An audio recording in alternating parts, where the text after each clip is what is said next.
Hey FP kids, I'm so glad to get to spend some time with you today. If you don't know me, my name is Ben Tinley. I am the Children and Family Minister at Westmead Baptist Church, and I get the privilege to work with an incredible group of adults at Oak Park Elementary with their FP Kids program. And let me first off start by saying this. We miss y'all. I know you're hearing that from everybody that's doing these videos, but it really is true. That's why you're hearing it from all of us. We miss you and the time that we got to spend with you, and we're certainly looking forward to the day that we're all back doing our clubs all together again. Today, I want to talk to you about something that might not be a very exciting thing to talk about, but it's overcoming fear. You know, there are two reasons specifically I want us to look at this today, and that's because, fear can creep into our lives in a lot of different ways. But two of those ways are one that we're in a situation where something's out of our control. You know, for somebody like me who likes to be able to fix a problem if something comes up, to have something that's sort of out of our control, it can cause us to get nervous and afraid. Another reason that fear can creep in is because we're doing something that maybe we've never done before. If you've ever had to move during a school year, or whenever you did move and you started a new school year and you walk into a new place with new people, you know what I'm talking about. That fear that's kind of there of you don't really know what to expect, you don't know how to prepare, and because of that, we can be afraid of what's going to happen. You know, we're all living in that time right now. With this coronavirus thing that's going around, all of you are trying to figure out how to do school at home to finish the school year out.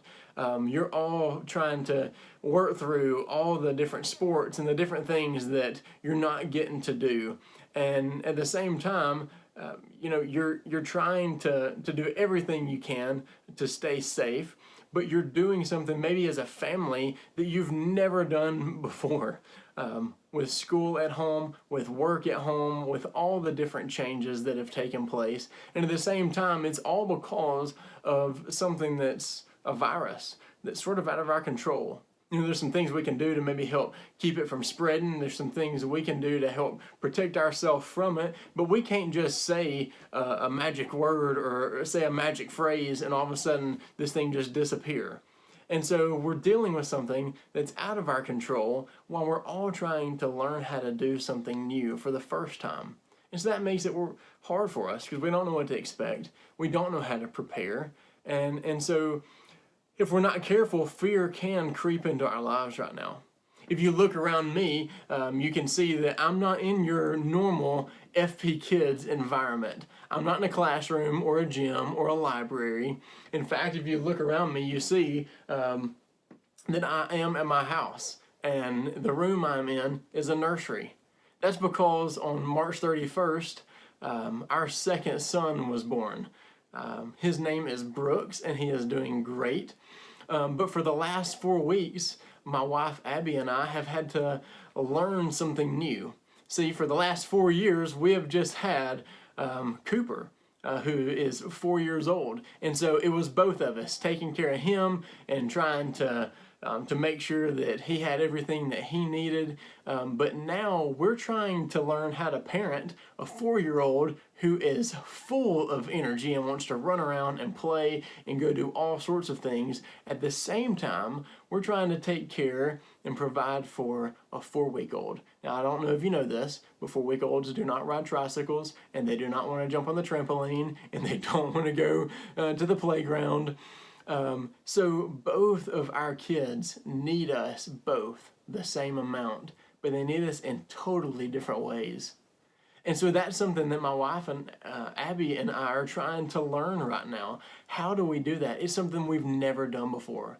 And at the same time, I don't know if you know this either, but a 4-week-old, there are some things out of our control. He's hungry when he's hungry, and he can't just say, hey, guess what, I'm hungry. We don't know every little thing he needs right when he needs it because, well, he can't tell us. And so because of that, there are some times when we feel like there's some things out of our control, and we're just trying to do our best to take care of him as much as we can. But we can look in God's Word and we can see how a group of people who were sort of in a similar situation, how they handled it and what they did that ended up making some things better for them. And that's what I want us to do today. In Matthew chapter 14, we find Jesus just finishing up an incredible experience, an incredible time where miracles were performed. In the early part of chapter 14 is the story of Jesus feeding the 5,000. And when it's over with, Jesus looks at his disciples and he says, it's time for us to go. And so he gets them to go ahead of him, and while he dismisses the crowd. And so that's sort of where we pick up here in chapter 14 in verse 22. It says, immediately he made the disciples get into the boat and go before him to the other side, while he dismissed the crowds. And after he had dismissed the crowds, he went up on the mountain by himself to pray. When evening came, he was there alone, but by this time the boat was a long way from the land, and was beaten by the waves, and for the wind was great against them. There was a storm. And in the fourth watch of the night he came to them walking on the sea. But when the disciples saw him walking on the sea, they were terrified and cried out, it's a ghost! And they cried out in fear. But immediately Jesus spoke to them, saying, take heart, it is I, do not be afraid. And Peter answered him, Lord, if it is you, command me to come out onto the water. And he said, come. So Peter got out of the boat and walked on the water and came to Jesus. But when he saw the wind, he was afraid, and beginning to sink, he cried out, Lord, save me. Jesus immediately reached out his hand and took hold of him, saying to him, O you of little faith, why did you doubt? And when they got into the boat, the wind ceased, and those in the boat worshipped him, saying, truly you are the Son of God. So this is an incredible, incredible story.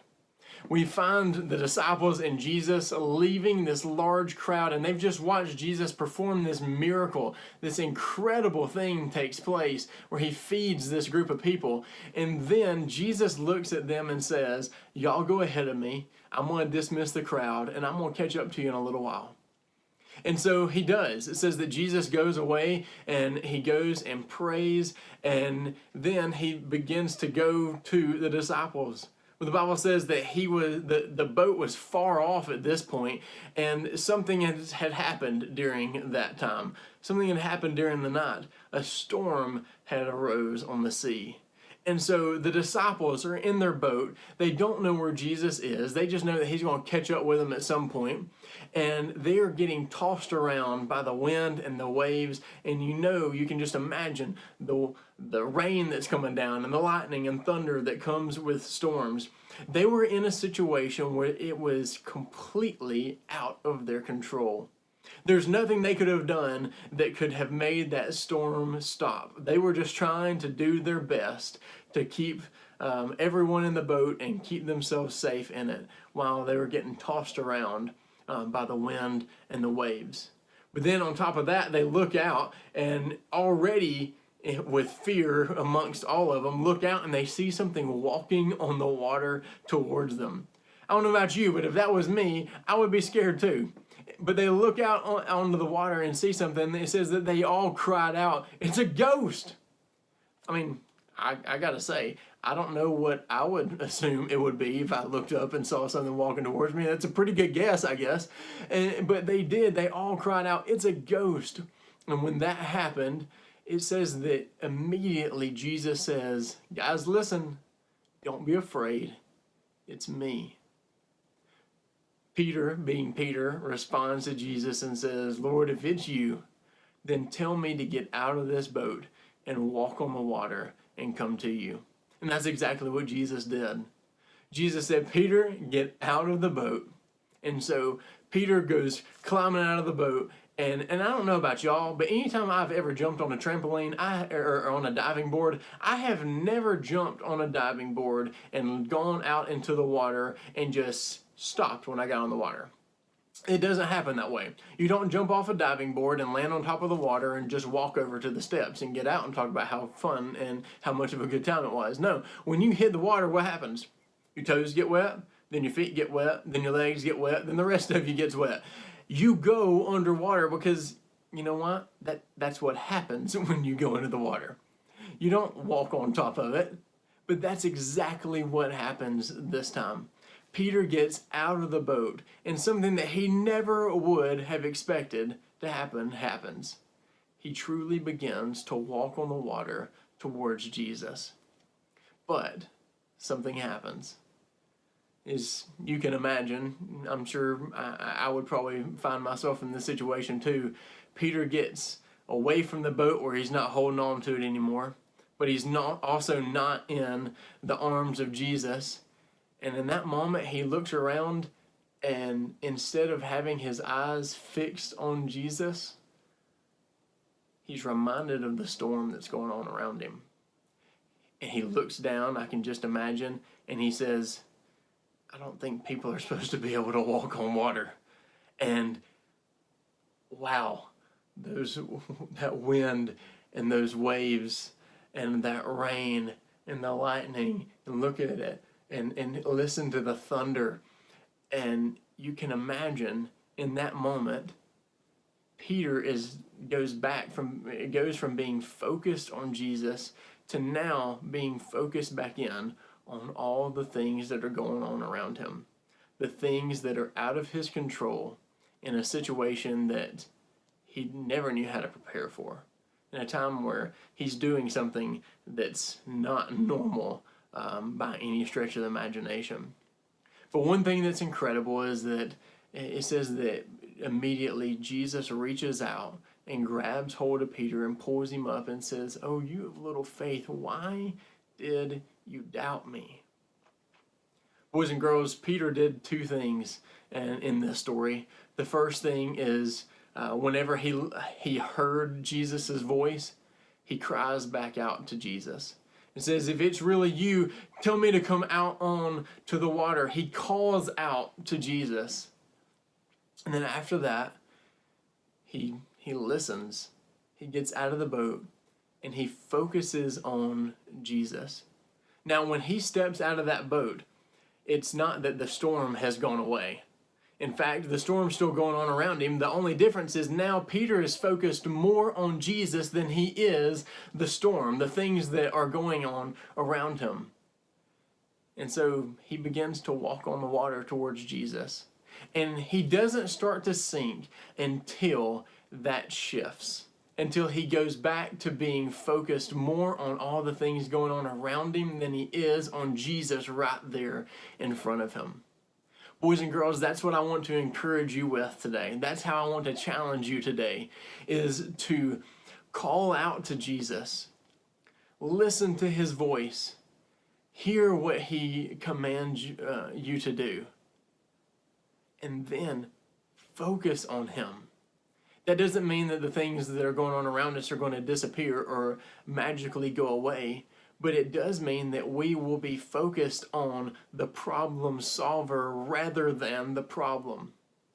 See, it says at the very end of that passage that when they got back to the boat and got into the boat, that the wind and the waves all calmed down and the storm went away.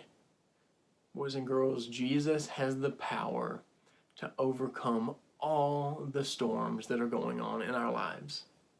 He has power to overcome our fear while we're going through them. So today, my hope for you, my prayer for you, is that you will focus on Jesus more than the trouble. And because of that, you'll be relying on the problem solver rather than the problem. It worked for Peter, and it will certainly work for us too. So today, fix your eyes on Jesus and listen to his voice. I hope that you have an incredible day.